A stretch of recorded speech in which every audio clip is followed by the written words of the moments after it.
You know, there's a difference between a nigger and a black person. A nigger is ignorant, and you're not ignorant, are you? You're one of the good ones, right? You're not ghetto or hood like they are. Did that offend you? Oh my God, I am not racist. I promise. I mean, my best friend is black. You know, believe it or not, I've had some version of that conversation many times through my life. Whether I was a child or an adult, it didn't matter. There was always somebody who was eager to essentially triangulate me and pressure me to distance myself from blackness and to assimilate into some degree of whiteness. When you grow up as one of the only black kids in a predominantly white space, you end up feeling like the only way you can make friends is if you capitulate to whiteness, if you tolerate racism and buy into this idea that these people who are expressing these racist ideas to your face aren't quite racist, really just because they say so. You're supposed to accept this reality where the anti-blackness they express isn't anti-blackness, it's something else. And if you were to ever call it out, if you were to ever plainly name it as racism, there are people who will shift you from being a black person to and suddenly you will become the embodiment of all of their racist ideas of who black people are. Capitulating to white people has been a really huge part of my life. It's been a really huge part of how I have survived in mostly white conservative areas. And it's something that became a really huge part of the job that I do on here. People who've been following me for a very long time will know that I have very much changed the way that I arrive online. And we'll talk about that a bit in this video. But one of the biggest things that I am realizing coming out of the recent results of this election is that no matter how much I capitulated, no matter how much I bought into the false narrative that they truly did see a difference between a black person and a nigger, that things would have turned out exactly the same. And so I'm sat with this recognition that there were so many things I didn't do, that I didn't allow myself to do. There was so much of my mental energy and my time and my emotions that was wrapped up in what I honestly always knew was a lie. What I actually always recognized was a false dichotomy. This public narrative about the state of what racism is in this country, and the private one that I knew just from my interactions with people was deeply set in this country. I mean, these kids got it from somewhere, didn't they? But I'm getting ahead of myself. Hi, my name is katblaque, and I like to think that I make content for introspective hot people. And if you're here, I'll assume that's you. And if you're brand new here, you know exactly what to do if this video pleases you. Click my button and join us right here on the channel. How it is you voted for Donald Trump when you're so into facts, because his entire campaign is not based in facts. It was all based in propaganda and emotion. I voted for Donald Trump for one reason only. His policies, if implemented, would slow the dispossession of whites in the United States. If you were to deport all illegal immigrants, if you were to think very hard about letting in any Muslims, all of this would slow the rate at which whites are becoming a minority. Why are you so worried about the white dispossession of America? Because I want my people to survive. Is that so strange? We don't control China. We don't control any place where whites are not a majority. And if we become a minority, we will not control our own destiny anymore. I grew up in this country as a minority, as the children of immigrants. I was their first child born in America. And while I didn't have much possession or didn't much control, I really enjoyed myself. And I think that if you ask a lot of Americans, they would say that I had a lot to offer this country. You know, according to you, I guess I would be perpetuating the dispossession of white America. That is true. That is So, true. would you say that you wouldn't want me in this country? At some point, when my ancestors built this nation, they did not build it with the intention of giving it away to Mexicans or Chinese or Haitians or to anyone else. Do you consider, you keep saying your ancestors built this country. You consider that a fact? Who else built it? Black people, Native Americans, Chinese people who came and built the railroads, Do you think none of that could have been Italian achieved? people. But they're Europeans, aren't they? But you believe in evolution, right? Evolution, I think, explains a great deal. So according to evolutionary theory, we're all out of Africa. So at some point, your ancestors were sub-Saharan Africans. So what? At some point, our ancestors were unicellular animals. So I'm saying at any point in time, we could say you were an African. So you're what? choosing to pick this point in time and say you're a descendant of white Europeans. Why do you think I'm choosing this point of time? Because it's in favor of your politics at It's this because point. I'm alive now. What Come about on. my issue with you is that I don't think you have enough compassion and vision, not because I don't like what things are now.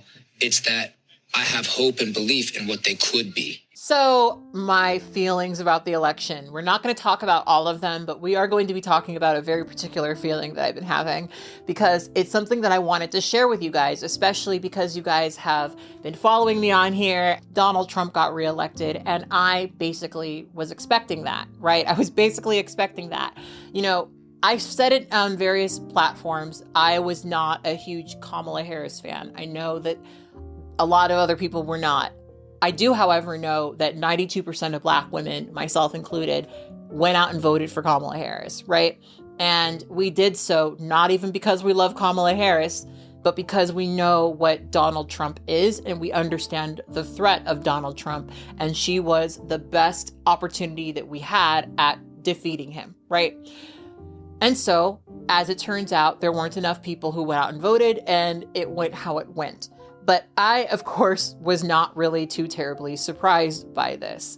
And those of you guys who have been with me for a really long time, you know that I have had a lot of different forms over the years. I've done a lot of different ways of presenting my content and my ideas. And a lot of what I'm going to talk about in this video is related to that. On here, I used to have this idea that if I came on here and spoke about racism in an elegant cadence, if I presented my ideas in a flashy way, that it would suddenly be heard, right? It would suddenly be understood. And maybe very arrogantly, maybe very narcissistically, I felt that I would be responsible for shifting cultural attitudes in this country. I thought that if I just shifted the way I was presenting the information, enough people would reach it so that we would not arrive where we just arrived. And one of the realizations that I'm having is that this obvious false dichotomy between good and bad Black people was always false, right? This capitulation that I was pressured to do throughout my life was always false. Because no matter how much capitulation I've done over the years, there's still always going to be people who feel like I don't deserve to exist in this country. I expected that I would wake up on election day and that would be how the results would go. And a lot of the reason why I felt that way is because of the work that I've been doing on here for so long. I have been on here for damn near 20 years having these conversations. I have felt the various ways in which our society responds to the content that I put out over the years, which to me has never really been too terribly radical, too terribly extreme. The most that I've ever tried to do is argue that people like me and other marginalized minorities deserve to exist in this society and deserve to be able to live a life where they feel fulfilled. That is the baseline of most of what I talk about, right? But the way that that has been treated with such anger was such an indicator to me of where our culture really was going. And if you followed me over the years, especially if you follow my blog, blackintthecity.com, you know that I've been writing about this for a bit, arriving to this particular point in our culture, because to me, just dealing with all the harassment that I've dealt with over the years and knowing how few people cared, frankly, it was very clear to me, right? The fact that I have for years been arguing about very clear and obvious things that are just true about transgender people, and it's still a debate and it's still a conversation. The bathrooms, I've been making videos about going to the bathroom almost my entire adult life, right? Things like that at their very base being so contentious for me was a very clear sign of where our culture was going. And living in conservative areas, I also have this understanding of the fact that a lot of people who live in blue bubbles don't really have an awareness or understanding of the fact that people who live in a lot of conservative areas are so obsessed with assimilation and doing everything that doesn't make them stand out that, yeah, a lot of people outside of blue cities are going to vote for Trump. None of that really shocked me. I used to live in Orange County, right? I know a lot of these people. I know part of how they arrive where they're at. And I want to start out this video by thanking my Patreon members for listening to a lot of the conversations that I've been having over the past couple of years on my Patreon. I'm not saying this as a way to plug my Patreon, though I do really appreciate those of you guys who do follow me over there and watch my personal vlogs. Since the pandemic, I've been doing a lot of unpacking. I expected for Trump to get elected. It's kind of why I've been trying to have a lot more fun on YouTube too, because I anticipated that our culture would go to a very, very dark place. And I had to really sit with myself and ask myself, what do I want to do if these are my final years? If our culture is going to shift in a direction that I thought that it was going to shift in, would I want to spend my remaining years online arguing with people about my validity? Would I want to do that? And the reality is no. And the reason I'm thanking my Patreon members is because the common theme that I've been kind of progressing towards is connecting with my art and creativity, because I have spent a lot of time on YouTube trying to change my message, trying to retune the argument, and trying to repackage it in a way that would be heard and accepted and celebrated. And if you've been following me for a while, you have probably figured that out, because I have a tendency to redo certain topics and do it in a different way that I think makes it more clear, right? I put a lot of my energy into these conversations. And unfortunately, what's happened in the process of that is I have lost so much connection to my art. A lot of you guys don't even know that I went to school for animation. I went to CalArts for character animation, right? I completely walked away from animation once I became a YouTuber, basically. I didn't even really try to get back into the industry. You guys might remember I did a redesign of the Marvel characters, Safe Space, and I forget the other character's name. But because of that, I actually got a connection with WB, and I was going to be working with DC on some stuff. And because I was so dedicated to this stuff on here, I didn't go for it. One of the things that I've been talking a lot about on my Patreon right now is the fact that I let go of being an actress. I walked away from that. I walked away from acting. I walked away from a lot of my dreams, singing, dancing, performing. I used to be a performer, you know. There were a lot of things that I once used to do that I just said I was never going to do because of, frankly, me being trans, right? And I was recently coming to terms with the fact that I had not allowed myself to believe that I had the ability to be those things, and therefore had not worked on my craft. There were a lot of opportunities that I have said no to over the years because I was doing something on YouTube, because I was trying to rejigger the argument, reshape the debate. I've spent most of my life now on YouTube having these conversations, trying to rejigger the argument. One of the things that I think about a lot is the fact that when I was living in these white communities, there would be this way in which white people would try to separate me from Black folks. Like, the anti-Blackness was so intense that it really does encourage you as a Black person within these spaces to not necessarily befriend the Black people who are next to you, the very few who are. And what the exit poll kind of showed me is that of all racial groups, Black women are the most aligned. We are the most together. We are the most unified. And I don't think that that's something to ignore. I think that Black women, we've had to work and advocate for most of our lives. So it is just an automatic thing for us. And to recognize that we got in line, but everyone else didn't really seem to, that is kind of freeing. It is kind of freeing to understand that you could do your part and your part still won't be enough. And if you're going to end up being a person suffering under the boot of fascism in the next couple of years, why should you spend the rest of your time in your freedom engaging in a form of labor that is not reciprocated ever, right? I, especially after this election, feel very alone. Yes, I know there are plenty of you guys in my community who do care, who are here, who really do get it. Yes, I get that, right? But you're not a majority. You're not a majority, right? That is the harsh reality of it, is you guys, as lovely as you are not a majority. The majority of this country just voted in a way that makes my life incredibly unsafe. So, in the time I have that is free still, I am not going to be entertaining the premise that I don't do enough work. I'm not going to entertain the premise that I need to be engaged politically in a particular way. I have spent so much of my life letting white people basically gaslight me about the state of racism in this country.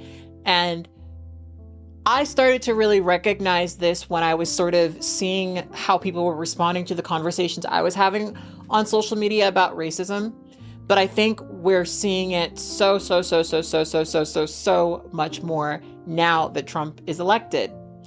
Trump was able to say some of the most obviously racist stuff and still somehow not be seen as a racist. I bet that I will still get comments under this video from people who are like, how exactly is Trump a racist, right?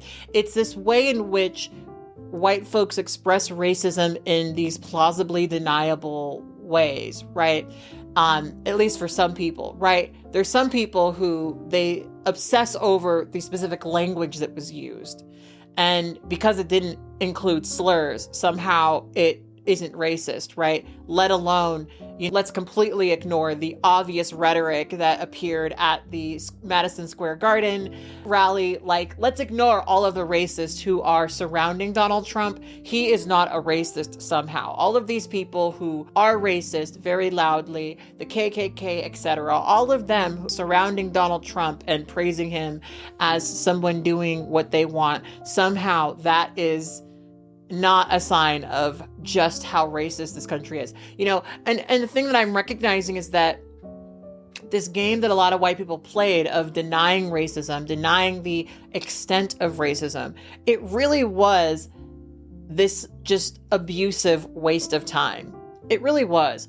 And I'm frustrated with myself for being the sort of person who didn't listen to my first intuition. The thing that I'm really feeling after all of this election is that I was always right. I was never wrong to perceive that many white people are racist. I was never wrong to perceive that a lot of the experiences that I've had with white people were racist, no matter how many times they said that they didn't identify as a racist, that they had Black friends. The feeling that I had, the understanding that I had, the unsafety that I felt, that was all based on something very real. The fact that racism is indeed real and very, very dangerous to me. Racism is not just something that I personally can just dismiss as something that isn't impactful to me, because it is impactful to me. It has been impactful to me. I am thankful for my parents for wanting to give me a good childhood. I'm thankful for the idea that they had of wanting to put me in good schools and give me the best opportunity. I think obviously that had a really positive impact on me, and I'm glad that it was an experience I had, because I probably wouldn't be in the position that I'm in now if that wasn't the case. But growing up with a lot of white people terrorized me.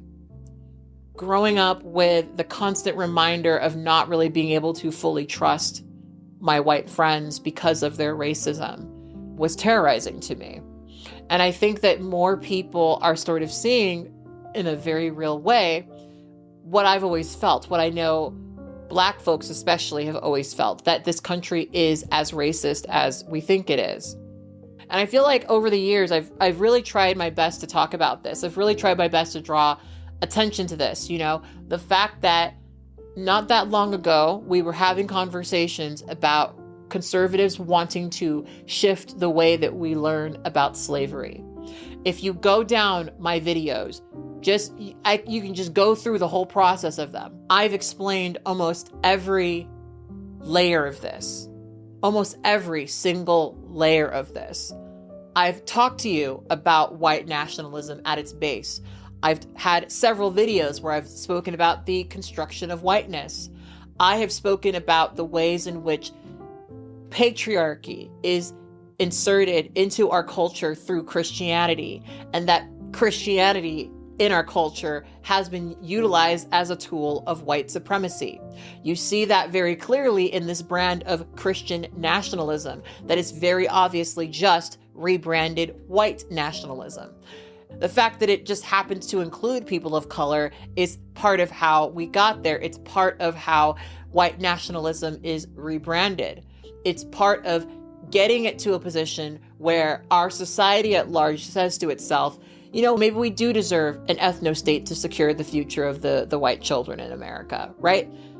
And people just said it. There's a video that's been going around of this white man talking about why he voted for Donald Trump. And one of the things he very blatantly says is that Donald Trump's election slows the dispossession of this country from white folks, right? That's really what it's about. And this election was such a clear example of that. And then you see the way that white women, even though a lot of the anti-abortion stuff we see is just them really trying to get back at white women. That's also why they're trying to get rid of interracial relationships, right? Even though it's all grievances against white women, a lot of it is white women still decided to side with one of the most obnoxiously anti-woman candidates we have ever seen. You know, the Republicans of yesteryear would never speak about women publicly like this, right? They at least had the veneer of not being like that, right? Donald Trump literally has said the most disgusting things about women since I've ever known about him. And women still vote, white women still voted for him in droves. Why? Because their proximity to white men has always given them more power than their allyship with women of all races. That's really what it is. And that's what this entire presidency is, right? It is white supremacy at its core. It is a fight for white supremacy at its core. You can't look at the way that Trump has run his campaign. You can't look at his cabinet picks. You can't look at his existence as a presidential candidate and now president. It's in a country where felons can't vote, but a felon can be a president, and not somehow see the white supremacy. You can't, especially when you compare it to somebody who was substantially better on paper, right? I don't love Kamala Harris, didn't love Kamala Harris. Her plans for the economy were better. She had all the qualifications. In so many ways, Kamala Harris embodies the Black person who did it the right way, who played the game, who placated, who assimilated, who learned how to code switch and decided to go to the schools and, did all the things that they were told they needed to do in order to be qualified for the job. And the reality is, right now, Trump is just going to give it to people who don't have even a quarter of the experience, purely because they're loyal to him, and most of them are largely white. And remember that they referred to Kamala Harris, who has been in every branch of this government, has actually demonstrated her ability to lead. And also, by the way, is the current sitting vice president of the country, meaning that by virtue of her job, she has already measured up. She could have all the accomplishments in the world, and she will still be considered a DEI Shaniqua, as Laura Loomer said, right? They will always be DEI Shaniquas. That's the way that they look at it, because it doesn't matter that the person is actually accomplished. It matters that they're Black, you know? The thing I've appreciated about all of this is how it's drawn attention to the farce of it all. It's all a farce. White supremacy included, and especially, is a farce. You would never need to manipulate the system in the way that they do. You would never need to, have this long-term plan to reinstate white supremacy, to forcefully remove diversity, to forcefully deport people, to forcefully enslave them, right? You would never really need all of these systems if it was true, right? If white people really were superior, you wouldn't really need all of these systems to make it so. It wouldn't have to be something that would just be fabricated. They wouldn't have to genocide. They wouldn't have to oppress. They wouldn't have to turn to every qualified candidate who is a person of color and say, oh, they're not qualified because they're a person of color. No, there is this great knowing, I think, that a lot of white people especially have, of knowing that if given the opportunity, if things truly were on an equal ground, they could not compete.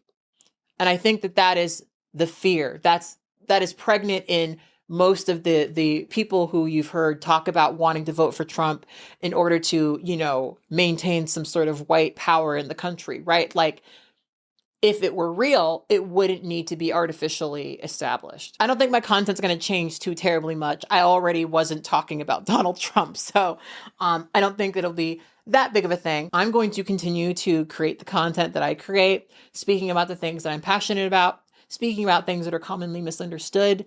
But right now, I'm going to focus on making something that will hopefully outlive me.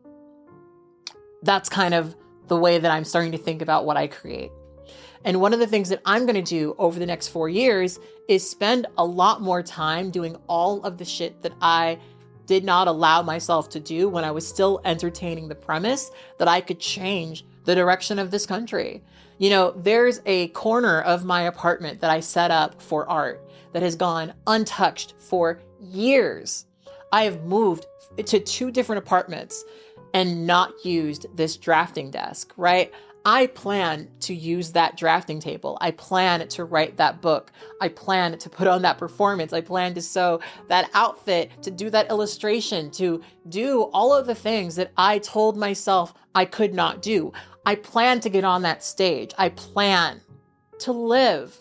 Because what I'm recognizing more than anything is that it really is radical for me to live. It really, truly is radical for me to survive and to do it with a smile on my face in a country that clearly does not want me to. That clearly does not want me to. And I will not entertain any argument about that being a wrong perception of mine, because we just saw in a very big way just how few people in this country care enough to stick up and stand up for what is right. I know that even though I'm safer in California, genocide may arrive at my doorstep.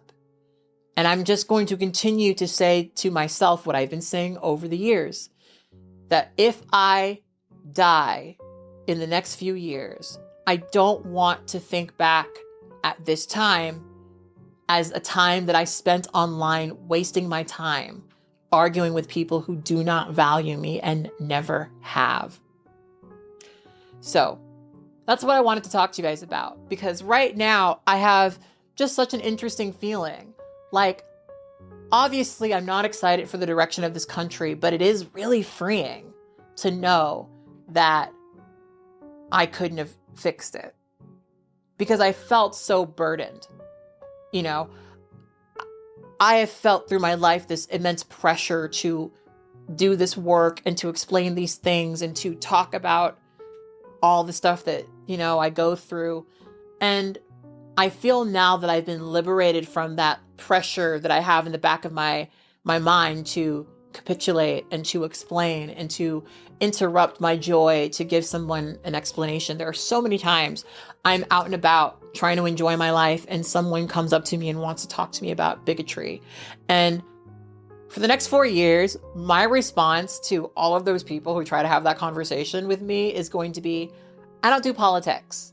I don't really believe in politics. Yeah, I just don't do politics. I want to live the life of just complete ignorance and complete disconnection that a lot of white people clearly live, you know? Anyway, on that note, that is what I have to say. And before I go, a huge shout out to my new Patreon members, Becky, etc., Sasha Hamilton, and Miriam from Canada. Thank you guys so much for joining my Patreon. I really appreciate all the love and support that you guys give me over there.